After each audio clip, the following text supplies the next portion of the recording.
In this video, we're going to explore how you can run Java programs right from Python.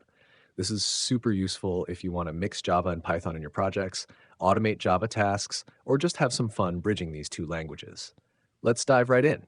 First, we have a basic Java program that just prints a greeting message, like hello from Java. We write this simple program and save it as a .java file. Then, from Python, we compile this Java file using the javac command that turns our Java code into something the computer can run. After compiling, we tell Python to run the Java program, which prints the greeting on the screen.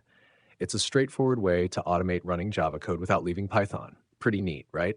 Now that we got the basics, let's move on to the next example. In this example, we level up a bit.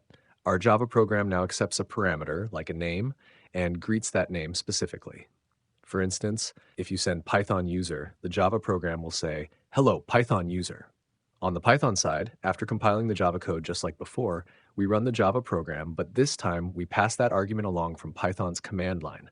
This way, Python and Java can exchange simple data, making your applications more interactive. Let's see the last example. Here we make it even more powerful. Our Java program takes a number as input, calculates its square, and prints the result. From Python, after compiling, we run the Java program and capture its output directly inside Python. This means Python can get the result from Java and use it however it wants, like printing it, saving it, or making decisions based on it.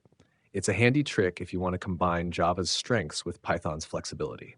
If you like this video, hit that like button, subscribe for more programming tips, and drop a comment if you want me to make more cross-language examples. Thanks for watching, and happy coding!